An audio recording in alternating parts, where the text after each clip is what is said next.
दोस्तों, आप सभी लोगों का स्वागत है हमारे इस नए video NCERT solution in Hindi में। जैसा कि हम आपको आज जो है क्लास 12th के इकोनॉमिक सब्जेक्ट का सेकंड चैप्टर मैं आपको पढ़ाने वाली हूँ आज। तो सेकंड चैप्टर हमारा जो है कि है मुद्रा आशय, कार्य एवं महत्व। आज हम मुद्रा के बारे में जानेंगे कि मुद्रा क्या होती है हमारे लिए। ठीक है बच्चों, जैसे कि देखिए, मुद्रा शब्द की उत्पत्ति के संबंध में दो धारणाएं प्रचलित हैं। एक विचारधारा के अनुसार और एक लैटिन भाषा के अनुसार, जिसे कि मोनेटा से बना है। लैटिन भाषा हमारा जो है, कहा जाता है कि रोम में जूनो देवी के मंदिर में मुद्रा का निर्माण का कार्य हुआ करता था और जो देवी हमारी जूनो थी वही मोनेटा के नाम से पुकारा जाता था, जिसकी वजह से हमारा ये जो लैटिन भाषा है इसे जो है कि मोनेटा शब्द दे दिया गया है। इसके अतिरिक्त कुछ विद्वानों ने मनी शब्द को लैटिन भाषा के ही शब्दों से संबंधित मतलब कि इसे किया है, जो कि कई शब्दों से बना है, जिसका अर्थ है पशु संपत्ति। पहले के हमारे समय में, जैसा कि आप लोग जानते हैं कि पहले के समय में जो है कि हमारे पास उतनी ज़्यादा मुद्राएं नहीं होती थी, तो हम पशुओं से अपनी संपत्ति किया करते थे। पशुओं को हम लोग बेचा करते थे, या पशुओं के दूध को, उनके चारों को उगा के इसके बाद हम लोग उसका जैसे कि हम लोग उसका आदान प्रदान किया करते थे, जिससे कि हमारी जीवन यापन चला करता था। प्राचीन काल में विश्व के लगभग सभी देशों में पशुओं को मुद्रा के रूप में प्रयोग किया गया था और रोम में भी ऐसा हुआ करता था। जैसे कि रोम का जो देश था वहाँ पे भी पशुओं का हम लोग मुद्रा के रूप में प्रयोग किया करते थे कि अगर हमें कुछ चीज़ खरीदना हो, हमारे पास उतना पैसा ना हो, तो हम अपने अपने उन पशुओं को उनको दे दिया करते थे और उसकी जितनी हमारे पास मुद्रा या कुछ भी हुआ करते थे उसके बदले में हम उससे ले लिया करते थे। अतः मुद्रा और पशु एक ही अर्थ हैं, प्रयुक्त हुए, अर्थात मुद्रा पशु संपत्ति का पर्याय हुई है। इस दृष्टि से मुद्रा का शब्द अति पुरातन काल में जो है कि बहुत ही ज़्यादा प्रचलित थी। जैसे कि पहले समय में मुद्रा नहीं हुआ करती थी तो हम वस्तु विनिमय प्रणाली का प्रयोग किया करते थे। वस्तु विनिमय प्रणाली का अर्थ है कि जब दो व्यक्ति अपनी अधिक न की आवश्यकता से अधिक वस्तु को जो है कि वो प्राप्त करना चाहते हैं, उनके जो आवश्यकता से अधिक वस्तु जो उनको चाहिए उसको वो लोग आदान प्रदान कर दिया करते थे। अब हम आगे देखेंगे मुद्रा की परिभाषा के बारे में। मुद्रा सर्वाधिक सुपरिचित वस्तुओं में से एक है जिसका हम व्यवहार करते हैं। जो हमारी ये मुद्रा है, ये हमारी जितनी भी जो है कि वस्तुएं हैं उनमें से सबसे ज़्यादा हम मुद्रा के बारे में ही जानते हैं कि मुद्रा हमारे लिए कितनी उपयोगी है। आज मुद्रा हमारे आर्थिक जीवन में एक आवश्यक एवं अभिन्न अंग बन चुकी है। हमारे जीवन में जैसे हम लोग शरीर से सांस लेते हैं, तो ये जो सांस हम लेते हैं ये हमारे शरीर के अंग का एक हिस्सा बन गया है। उसी तरह से मुद्रा भी हमारे जीवन का एक हिस्सा बन गया है, किंतु इनको संक्षिप्त एवं वैज्ञानिक रूप से परिभाषित करने का कार्य अत्यंत दुरूह है। जैसा कि ये बहुत ही ज़्यादा जैसा कि ये जो मुद्रा है हमारा, इसका अत्यंत दुरूह इसलिए हो गया है क्योंकि मुद्रा की इतनी ज़्यादा परिभाषाएं हो गई हैं कि मुद्रा को हम बता नहीं सकते कि मुद्रा के बारे में हम मुद्रा हमारे जीवन में क्या क्या महत्व रखती है। विभिन्न अर्थशास्त्रियों ने मुद्रा को अलग अलग दृष्टिकोण से परिभाषित किया है। जैसे कि हमारे जो है कि इतने जो अर्थशास्त्री लोग थे, इन लोगों की दृष्टि से ये हमारी जो मुद्रा है ये कई भागों में इन लोगों ने विभाजित कर दिया है मुद्रा की परिभाषा को। आगे आइए हम बताते हैं उसके बारे में। अध्ययन की सुविधा के दृष्टिकोण से मुद्रा की विभिन्न परिभाषाओं को निम्नांकित प्रकार से वर्गीकृत किया जा सकता है। जैसे कि मुद्रा की परिभाषा है इसको कई प्रकार से। पहला तो जो है कि विस्तार के आधार पर दिया गया है और दूसरा प्रकृति के आधार पर दी गई है। विस्तार के आधार पर हमने यहाँ पर तीन जो है कि देखते हैं परिभाषाएं। एक संकुचित परिभाषा, दूसरी विस्तृत परिभाषा, तीसरी उचित परिभाषा, जिसे रॉबर्टसन ने दिया है और इसे हर्टले वीडर्स ने दिया है, और उचित परिभाषा को मार्शल एली ने दिया है।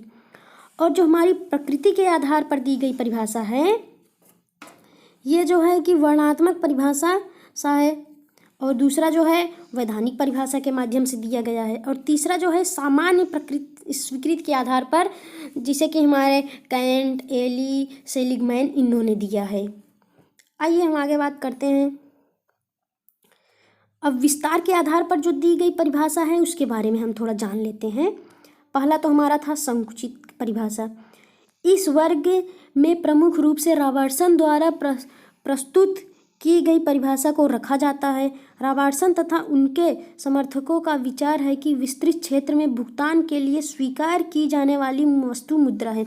मतलब कि रॉबर्टसन ये चाहते हैं कि उनके मतलब कि उनका जो समर्थन और विचार है, उनके समर्थकों और विचारों से ये स्पष्ट होता है कि जो हमारा ये विस्तृत पूरा क्षेत्र है, इसके भुगतान के लिए हमें जो स्वीकृति की जाने वाली होती है वो मुद्रा होती है। मतलब कि भूमि के बदले मुद्रा, मतलब कि उनकी जो भूमि है वही मुद्रा के रूप में उनके लिए है।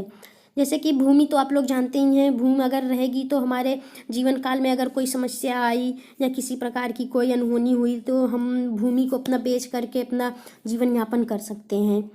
अब रॉबर्टसन के अनुसार हम देख लेते हैं, मुद्रा एक ऐसी वस्तु है जो अन्य वस्तुओं के मूल्य के भुगतान या दूसरे व्यावसायिक दायित्वों को निपटाने में विस्तृत रूप से स्वीकार की जाती है। मतलब कि ये जो हमारा जो मुद्रा है ये अन्य वस्तुओं के लिए, चाहे किसी भी प्रकार की वस्तुओं हों, उनका भुगतान करने के लिए या किसी दूसरे व्यावसायिक दायित्व हो या कार्य हो, उनको निपटाने के लिए विस्तृत रूप से हमें ये स्वीकार कर लिया जाता है।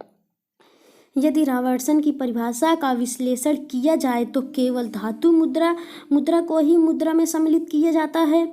धातु मुद्रा, जैसे कि धातु मुद्रा आप लोग जानते हैं सिक्के, जो कि सिक्के हमारे जो है कि भारत देश में 4 जगहों पर ढलाई की जाती है, जहाँ पर सिक्कों की ढलाई होती है, उसे हम टंकण कहते हैं। आगे मैं आपको बता दूंगी इसके बारे में कि मुद्रा कहाँ पर ढलाई की जाती है। ओके, तो आगे हम पढ़ते हैं, पत्र मुद्रा को भी जनता उतने मन से स्वीकार नहीं करती जितने अधिक मन से धातु मुद्रा को स्वीकार करती है। पत्र मुद्रा को इसलिए नहीं, पत्र मुद्रा मतलब आप लोग जानते हैं कि जो कागजी मुद्रा है। पत्र मुद्रा का मतलब कागजी मुद्रा, जैसे नोट अभी जबकि जो कि आपको नोट पता है 10 के चलते हैं, 20 के, 50 के, 100 के, 500 के, 1000 के, 2000 के। तो जो हमारी पत्र मुद्रा है इसमें मतलब कि कई वो ज़्यादा जो है कि इसमें नुकसानदायक रहती है। जैसे तो पहला तो हो गया इसकी जो वो क्या बोलते हैं कि इनके दोष के बारे में। पहला इनका दोष ये है कि ये टिकाऊ नहीं होते, और दूसरा ये जाली नोट भी हो सकते हैं, और तीसरी बात यह कि पत्र मुद्रा जो है कि ये जो है कि अगर हम किसी पानी में डाल देते हैं तो गल जाते हैं, ठीक है। और जो हमारी ये धातु है इस पर मतलब कि लोग कुछ ज़्यादा अधिक मन से इस पर विश्वास करते हैं, क्योंकि वो धातु की बनी होती है, वो ना गलेगी ना फटेगी। ये सब धातु मुद्रा के कार्य होते हैं। लेकिन धातु मुद्रा की एक जो है कि वो अवगुण भी है। धातु मुद्रा को अगर हम कहीं पे मान लो हम यूएस जा रहे हैं, अभी तो हम यूपी में हैं, अभी मान लीजिए यूएस जा रहे हैं, तो हमें अगर पैसा ले जाना हुआ तो हम उतने धातु उठा के लेके जा नहीं पाएंगे कि 500 चिल्लर ले रहे हैं तो लेके चलते पड़े। इसलिए हम लोग जो है कि नोटों के निर्गमन उसमें ज़्यादा महत्व देता है, क्योंकि अब 500 आ गई, आपका 3 किलो हो जाएगा तो आप 3 किलो सिक्के ढूंढेंगे, और वहीं पर 4-5 नोट ले लिए, जेब में भर लीजिए, रास्ता नापिए अपना, ठीक है। इस प्रकार इस परिभाषा ने मुद्रा के क्षेत्र को आवश्यकता से अधिक संकुचित कर दिया है। मतलब कि इस प्रकार जो मुद्रा का क्षेत्र है ना, ये हमारे आवश्यकता को सबसे ज़्यादा अधिक जो है कि इतना वो मतलब कि इतना ज़्यादा वो विस्तृत कर दिया है मुद्रा को हमारे जीवन काल में कि हम उससे अब 2 मिनट भी दूर नहीं रह सकते। अब इसकी हम विस्तृत परिभाषा देख सकते हैं। व्यापक दृष्टिकोण अपनाने वाले अर्थशास्त्रियों ने मुद्रा की परिधि में उन सभी वस्तुओं को सम्मिलित कर लिया जो मुद्रा का कार्य करती हैं। विस्तृत परिभाषा में ये है कि ये जो हमारी व्यापक दृष्टिकोण है, इससे हम उन सभी वस्तुओं को सम्मिलित कर लिए हैं जो हमारे लिए आवश्यक हैं, और वो मुद्रा का कार्य हमारे लिए करती है, जैसे भूमि, भवन, बाकी सब, ठीक है। अब आगे आते हैं, प्रोफेसर हार्टले वीदर्स के अनुसार क्या कहा गया है, मुद्रा वह है जो मुद्रा का कार्य करे। मतलब कि मुद्रा मतलब कि मनी वो है जो मनी का कार्य करे। अब मुद्रा वही होगा जो पैसे का काम करेगा। अब कोल के अनुसार मुद्रा केवल क्रय शक्ति है जो वस्तुएं खरीदती हैं। अब इनके कहने का अनुसार मतलब ये है कि मुद्रा केवल क्रय शक्ति है जिसे कि हम केवल दे सकते हैं, और उसे हम दे के उस पैसे के बदले अपने कोई भी वस्तु खरीद सकते हैं। अब उपर्युक्त परिभाषा के अनुसार केवल धात्विक सिक्कों एवं पत्र मुद्राओं को ही मुद्रा नहीं माना जाता, बल्कि चेक, ड्राफ्ट, हुंडी, विनिमय विपत्र, प्रतिज्ञा पत्र को भी मुद्रा में सम्मिलित किया जाता है। मुद्रा ही केवल एक ऐसी चीज़ नहीं है जिसे हम स्वीकार कर लेंगे कि हाँ मुद्रा ही हमारे लिए सब कुछ है। चेक भी है, जैसे कि आप बैंक में जाते हैं तो चेक भरते हैं, उस पर साइन करने के बाद इसके बाद बोलते हैं कि मुझे इतनी चाहिए, ये सब हो जाता है। एक ड्राफ्ट भी होता है और हुंडी होता है। हुंडी वो होता है जैसे कि आपको कोई चीज़ चाहिए, आप कहीं दूर हैं तो आप उस पर लिख दीजिए कि हाँ मुझे ये पैसे चाहिए। और विनिमय पत्र एवं तथा प्रतिज्ञा पत्र तो एक ही है। जैसे कि प्रतिज्ञा पत्र आपको लिखना, अगर आपने किसी से उधार लिया तो आपको मतलब कि आप 3 तारीख 2020 को अगर आप उधार लेते हैं तो आप उनसे बोलेंगे कि मैं आपको ये 8 तारीख 2022 में लौटा दूंगा। तो आप उस समय वहाँ पर एक प्रतिज्ञा पत्र लिखवाएंगे जिससे कि उसमें लिखा होगा कि हाँ मैं इस फला दिन को इनका पैसा मैं वापस कर दूंगा। ठीक है, तो मुद्रा का मतलब कि बहुत सारे कार्य हैं, क्योंकि ये सभी आधुनिक युद्ध में मुद्रा का कार्य संपन्न करते थे। क्योंकि पहले के समय में ये चेक ड्राफ्ट हुआ करते थे, यही सब मुद्रा का। अब तो इतने ज़्यादा मुद्रा विस्तृत हो चुके हैं। ठीक है, तो आगे आइए हम चलते हैं। अल्प विकसित क्षेत्रों में नारियल, सीप, कौड़ी जैसे अनेक वस्तुओं को मुद्रा का पद दिया जाता था। पहले समय में हम नारियल बेच के या नारियल को किसी को बेचते थे, उसे हम पैसा ले लेते थे। सीप होती है जो हमारे समुद्रों में पाए जाती हैं, जैसे कि सीप तो आप लोग जानते ही होंगे। कौड़ी हो गई, उसको रखने के बाद जो है कि हम उसके बदले ले लेते हैं। जैसे वो कौड़ियाँ ऐसी नहीं होती खेलने के लिए कंचे, वो जो है कि एक मतलब कि बहुत ही अलग प्रकार की होती है जिसका मतलब कि डिमांड होता है हमारे क्षेत्रों में। ठीक है, इस प्रकार इन परिभाषाओं ने मुद्रा के क्षेत्र को अत्यंत व्यापक बना दी। इतनी सारी परिभाषाएं मुद्रा की हो गई ना कि ये लोग जो मुद्रा का क्षेत्र है उसको इतना व्यापक, इतना बड़ा बना दी हैं कि आप उसको मतलब कि उसको पढ़ते पढ़ते आप तो एकदम। चलिए आगे छोड़िए, अब उचित परिभाषा हम इसकी देखते हैं मुद्रा की। कुछ अर्थशास्त्रियों ने मुद्रा की विस्तृत एवं संकुचित परिभाषाओं के स्थान पर मध्य दृष्टिकोण अपनाया है। इस श्रेणी में प्रोफेसर मार्शल तथा प्रोफेसर एली ने बहुत ज़्यादा अपना स्थान रखा है। मतलब कि बहुत से अर्थशास्त्री जो हैं वो इस विस्तृत एवं संकुचित परिभाषा के स्थान पर अपना दृष्टिकोण इतना अपनाए हैं कि उनमें वो सोच रहे हैं कि नहीं अभी भी इसमें कमी है कोई ना कोई। आप लोगों ने उतनी ज़्यादा अच्छे से जो है कि परिभाषित मुद्रा को नहीं कर पाए, इसलिए प्रोफेसर मार्शल अपने विचार प्रकट कर रहे हैं। मुद्रा में उन सभी वस्तुओं का समावेश होता है जो किसी भी समय या स्थान में बिना किसी संदेश एवं जांच पड़ताल के वस्तुओं और सेवाओं को खरीदने एवं भुगतान के साधन के रूप में स्वीकृति दे देती हैं। मतलब कि मुद्रा उन सभी वस्तुओं के लिए लाभदायक है या उन सभी वस्तुओं में वो समाहित हो सकती है। जैसे कि हम कोई चीज़ लेने गए या सोफ़ा लेने गए तो बिना हम जांच पड़ताल के उनको पैसा दे सकते हैं, वरना अभी आप लेंगे इसके बाद जो है कि उसमें देखेंगे कि हाँ ये चलता है नहीं चलता, इसमें ये कमी है वो कमी है, ये है वो है, तो आप लोग बहुत ज़्यादा सब देखते रहते हैं। और जो हमारी जो सेवा है ये खरीदने का भुगतान करने के साधन के रूप में स्वीकृत की जाती हैं। जिस सेवा को हम खरीद सकते हैं भुगतान करने के लिए, जो मुद्रा है हमारी ये बहुत हमारे काम आती है। जैसे कि हम कोई चीज़ खरीदने गए, सोफ़ा खरीदने गए तो ये हमारे लिए एक सेवा हो गई। अब भुगतान हुआ, हमने किसी से कोई पैसा लिया है तो हम उनको लौटा देंगे। ठीक है, अब हम प्रोफेसर एली के अनुसार जानेंगे कि उनका क्या विचार है। मुद्रा कोई भी ऐसी वस्तु है जिसका विनिमय के माध्यम के रूप में स्वतंत्र पूर्ण हस्तांतरण होता है। मतलब कि मुद्रा एक ऐसी वस्तु है जिसका विनिमय के माध्यम से पूरा का पूरा उसमें हस्तांतरण है। अब विनिमय तो आप लोग जानते हैं कि दो वस्तुओं को आदान प्रदान विनिमय कहलाता है। जो ऋणों के अंतिम भुगतान का सामान्य रूप से स्वीकार की जाती हैं, जो कि ऋण होते हैं वो अंतिम भुगतान में जो है कि हमारे लिए अत्यंत ही ज़्यादा वो जो मतलब कि हम कोई सामान खरीदते हैं तो जब उसका हम अंतिम भुगतान करेंगे, सामान सारा खरीद लिया, नहीं तो कि अगर हम टॉफ़ी खरीदते हैं, मुझे टॉफ़ी लेना है, बिस्किट लेना है, नमकीन लेना है, इतना सब खरीदना है, तो आप पहले टॉफ़ी खरीदेंगे उसके 2 रुपये देंगे, फिर बिस्किट लेंगे उसके 5 रुपये देंगे, ऐसा तो करेंगे नहीं। आपको अंतिम में भुगतान करना है, जिसके लिए हमारी ये जो मुद्रा है ये बहुत ही महत्वपूर्ण है। उपर्युक्त परिभाषाओं के अध्ययन से स्पष्ट है कि साख मुद्रा जैसे चेक, हुंडी, विनिमय पत्र आदि को मुद्रा में सम्मिलित नहीं किया जा सकता, क्योंकि इनके बिना जांच पड़ताल तथा बिना संदेश को स्वीकार नहीं किया जाता। जैसे कि मुद्रा तो हम जल्दी से ही ले लेंगे कि हाँ ये मुद्रा हमारे चलन में है, तो हम मुद्रा को ले लेंगे, लेकिन ये जो साख पत्र हमारी होती है, साख मुद्रा, ये चेक, हुंडी, विनिमय पत्र, और हमने आगे पढ़ा था जो है कि प्रतिज्ञा पत्र। इन सब में हमें बहुत सावधानियां रखनी पड़ती हैं कि कहीं ये चेक जो है कि पहले से ही तो ख़राब नहीं है या उसकी डेट ख़त्म हो गई। विनिमय पत्र पे उसका साइन, जो स्वीकर्ता देने वाला होता है, उसके साइन उस पर हैं या नहीं है। इसमें बहुत ज़्यादा हमारा समय लग जाता है, इसलिए हम मुद्रा को सबसे ज़्यादा महत्व देते हैं अपने जीवन में। इनके हाँ, इसके बाद हम यहाँ पर पढ़ रहे थे ना, इस प्रकार उचित दृष्टिकोण के अनुसार केवल धातु मुद्रा तथा पत्र मुद्रा को ही मुद्रा माना जाता है। इसलिए हम लोग जो है कि ये चेक, हुंडी, इन सबको ज़्यादा यूज नहीं किया करते हैं। मान लीजिए अगर कोई दूर का है, वहाँ पे नहीं दे पाए, तो आप चेक भर के उनको पैसे ट्रांसफ़र कर सकते हैं। लेकिन आज के समय में पत्र मुद्रा और धातु मुद्रा, इन्हीं दोनों को सबसे ज़्यादा महत्व दिया जाता है, क्योंकि इनमें किसी भी प्रकार की जो है कि जालसाजी नहीं होती। अब प्रकृति के आधार पर दी गई परिभाषाएं, वर्णनात्मक परिभाषाएं। इस वर्ग में वे सभी परिभाषाएं आती हैं जो विशेष रूप से मुद्रा के कार्यों का वर्णन करती हैं। इसमें वे सभी परिभाषाएं जो मुद्रा के कार्यों का वर्णन किया करती हैं, इसलिए इन्हें कार्यात्मक परिभाषा भी कहते हैं। मतलब कि जो मुद्रा का कार्य करती हैं उनको कार्यात्मक रूप भी हम बोल सकते हैं।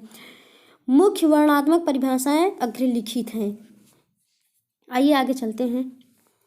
क्राउथर के अनुसार, हमारे जो प्रोफेसर हैं, ये तो क्राउथर ही एक हैं, मुद्रा वह वस्तु है जो विनिमय के माध्यम के रूप में सामान्यतः सर्वग्राह और साथ ही मूल्य मापन एवं मूल्य संचय का काम करती है। मुद्रा वो है जो कि सर्वग्राह मतलब क्या होता है, सभी जगहों पर व्याप्त या सभी लोगों के द्वारा उसे स्वीकार किया जाता है, और साथ ही मूल्य मापन एवं मूल्य संचय का काम करती है। मूल्य मापन मतलब कि वो किसी भी वस्तु को उसका नाप तोल कर सकती हैं कि हाँ मुझे इतना ये चाहिए, और मूल्य संचय का मतलब है कि आप उसको कितना खर्च कर सकते हैं, उसको किसी चीज़ खरीदने में उन्होंने आपने संचय कर दिया। अब कालबोर्न के विचार क्या हैं? मुद्रा वह है जो मूल्य मापक और भुगतान का साधन है। मुद्रा वह है जो भुगतान का साधन और मूल्य मापन का है।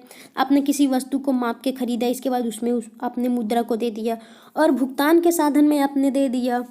उपर्युक्त परिभाषाओं के विश्लेषण करने पर ज्ञात होता है कि इनमें मुद्रा की सर्वग्राहता तथा वैधानिक पहलुओं को महत्व नहीं दिया गया है। मतलब कि जो हमारी ये मुद्रा है, इनको जो है कि सर्वग्राहता एवं वैधानिक पहलू में महत्व नहीं दिया गया है कि सभी लोगों के द्वारा ये ग्रहण किया गया है। इसमें कोई वैधानिक रूप से कोई उसमें जो है कि वैधानिक रूप से कोई उन लोगों ने कोई महत्व ज़्यादा नहीं दिया है कि हाँ ये वही होगा जो उपर्युक्त नहीं है, क्योंकि किसी वस्तु में इन गुणों के न होने पर केवल उन कार्यों के अनुसार मुद्रा का माप का जो है कि मुद्रा नहीं मानी जा सकती। मतलब कि हमारी ये जो वस्तु है, इनमें अगर वो गुण ना पाए जाएं और केवल इनके कार्य के अनुसार उसे मुद्रा नहीं माना जा सकता। जैसे कि आप कोई काम करते हैं, मान लीजिए आप दिन में 6 घंटे काम करते हैं, और कोई आपका दूसरा एम्प्लॉई है, वो दिन में 8 घंटे कार्य करता है, तो आप जितना कार्य होगा उन लोगों को उतने ही पैसे देंगे। आपने आज काम पूरा किया, आपने बोला कि 9 बजे सुबह से काम लेके 10 बजे तक करना है। मान लीजिए आपने पूरा काम किया सुबह मन लगा के, और आपका जो दूसरा एम्प्लॉई था वो केवल 4 घंटे काम किया। आपने पूरे के पूरे सुबह से लेकर शाम तक आपने उतने सारे घंटे काम किए। तो इससे ये होता है कि उनको कार्य के अनुसार पैसे नहीं दिए जाते। अगर कार्य के अनुसार होते तो दूसरे एम्प्लॉई को कम पैसे दिए जाते हैं, और जो उतनी देर तक मेहनत किया है उसको वो लोग अधिक पैसे देते। इसलिए मुद्रा का मतलब कि कार्य के अनुसार उसको ये लोग नहीं मानते हैं। अब वैधानिक परिभाषा देख लेते हैं हम। इस विचारधारा के अनुसार किसी वस्तु के मुद्रा होने के लिए उसमें वैधानिक मान्यता का होना परमावश्यक है। मतलब कि किसी भी विचारधारा के अनुसार किसी भी वस्तु के मुद्रा होने के लिए उसमें वैधानिक मान्यता का होना परम्परा आवश्यक है। मतलब कि कोई चीज़ आप लेते हैं या कोई वैधानिक मान्यता आपको मिली है, तो उसमें मुद्रा का होना अति आवश्यक होता है। अगर किसी भी वस्तु में मुद्रा की महत्व नहीं है तो मान लीजिए वो मतलब कि वो हमारे लिए मान्य नहीं है।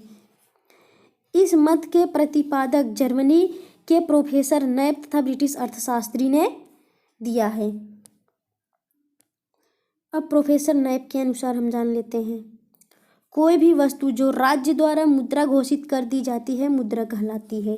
कोई भी वस्तु, किसी भी प्रकार की कोई भी वस्तु हो, अगर उसे हमारे राज्य के द्वारा, सरकार के द्वारा अगर उसे मुद्रा घोषित कर दी जाती है तो हमारे लिए मुद्रा कही जाती है। जैसे आप लोगों ने देखा कि हमारा जो है कि भारत सरकार ने जो है कि हमारी जो मुद्रा है उसे इन्होंने चलन से निकाल दिए 500 और 1000 के नोटों को। इसके बाद देखिए उन्होंने 500 का फिर से वही नोट लाया है, पर उसको थोड़ा हट के लाया। और देखिए 1000 के तो बंद ही हो गए और 2000 के वो ला दिए। तो सरकार जो हमें मान्यता दे दी है वही हम मुद्रा के रूप में प्रयोग कर सकते हैं, ना कि 1000 को, क्योंकि वो चलन से अब बाहर हो चुकी है।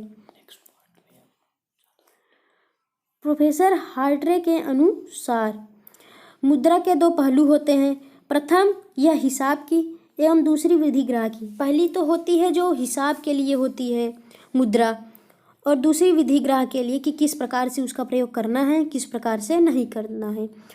वर्तमान में मुद्रा के चलन को दृष्टि में रखते हुए ये परिभाषा उचित प्रतीत होती हैं, क्योंकि आजकल मुद्रा का चलन सरकार का ही दायित्व है। जो हमारे पहले की जो परिभाषाएं हैं वो उचित दृष्टिकोण की उचित प्रतीत होती हैं, लेकिन आज जो है कि मुद्रा का चलन हमारे सरकार के आधार पर होता है, ना कि उन सभी के आधार पर होता है। जैसे कि वस्तु विनिमय प्रणाली बहुत जगहों पर ख़त्म हो चुकी है, जो कि हमारे सरकार द्वारा जो मुद्रा चलाया गया है आधा से ज़्यादा तो उसी पर हम लोग निर्भर रहते हैं। दायित्व मतलब कि उसकी राज्य की स्वीकृति समाप्त होते ही मुद्रा का महत्व समाप्त हो जाता है। अगर हम राज्य की, मान लीजिए हमारी जो 1000 की नोट है उस पर हमारे सरकार ने बैन लगा दिया कि 1000 के नोट हमारे देश में नहीं चल सकते, तो वहीं पर हमारी वो जो मुद्रा है उसका महत्व समाप्त हो गया, वो केवल नोट रह गए हैं, मतलब कि ये कागज़ का टुकड़ा हो चुका है।